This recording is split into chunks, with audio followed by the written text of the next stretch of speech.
everybody, my name is Natalia. Welcome to my YouTube channel, and today we will be making this lovely Christmas ornament. As I was set out to make avocado sandwich one morning, I looked at the mesh and I was thinking, wow, that looks just like a net, and I wanted to use it for an ornament. Why not? And so I had this beautiful blue colored satin ball, and as you see, I secured my mesh on the bottom, and then I tied just a rubber band around the top, trimmed it, and I was able to tuck the excess of the mesh inside the hole on top of the ball. After that, I secured it with a few pins so it would not go anywhere, and notice how I step with my pin forward, and this way I make sure that my net is tight around the whole ball. After that, I pushed all my pins in and I was ready to start decorating. Most important elements for this ornament are, of course, the shells. You can pick them up at any craft store, just make sure they have holes so you have the means of attaching them to your ornament. I know you can use glue, but glue is permanent, and I ended up moving my shells around, just trying to find a perfect placement for them. So it is important not to glue them, at least not right away. Next thing I have are those metal charms, and make sure they have loops as well so you can attach them using the little holes in the design perhaps. I also have this little mermaid charm which I used for hanging my ornament, and I thought it worked out really well. I attached her by the tail to the ornament, and then I used this little loop on top to put the chain.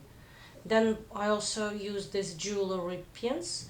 They're double-sided, so it's helpful to have them to attach some of our charms. They also come with silver like this.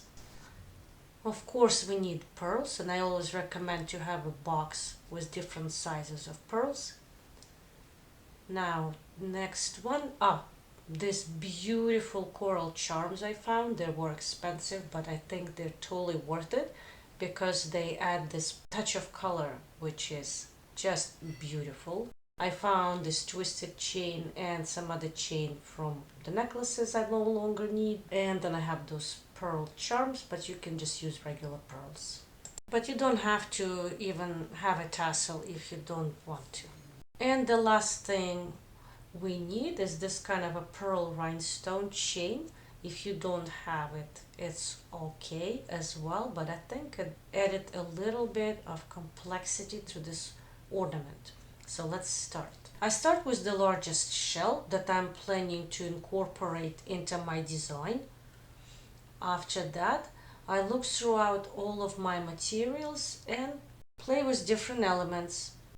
I have inserted the pins because it's easier for me to move things around if the pins are not pushed all the way in. I try to distribute my metal charms evenly around the ornament, and here I think adding just a little bit of color would be nice, so I added this blue piece of shell. Do not be afraid to experiment and play around. For attaching some of my charms here, I bend the double-sided pin and make it flat. In this manner, I can attach my seahorse charm because it has a sideways hole. And let's just push it all the way. And then I can prevent the charm from sliding around with a pin and a small pearl on the bottom. Now, make sure you turn your ornament around all the time because the elements are asymmetric, but you still want to keep some kind of a balance. And I have, for example, a purple piece right here, and so I'm trying to incorporate another purple piece on the opposite side because I want to keep the harmony between the shapes, the sizes, and the colors all at the same time. I'm trying to space my charms evenly around the ornament so they're not clustered on one side or the other side. And I also thought maybe adding some kind of a jewel would benefit the ornament, and I have tried a few and I actually like this odd brown triangular jewel. and I bent another jewelry pin, put it through the support of this rhinestone, and I just attach it right into the core of my pole. And then I am working on securing my charms because I don't want them to wiggle around. Now I finally attached my mermaid on the top, you see.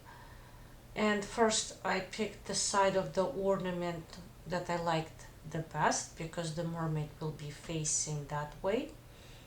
Now I have decided to put more shells around my mermaid, and I have this long shell, so I just used 2 pins and maybe some more pearl charms and some more of those jewelry double-sided pins again.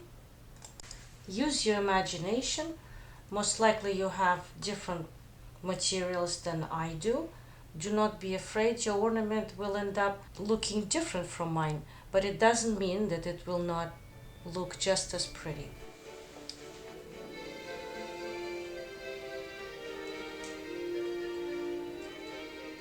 Okay, so now I see where my empty spaces are, and I just need to keep filling those, maybe with some sparkly beads, maybe with more pearls.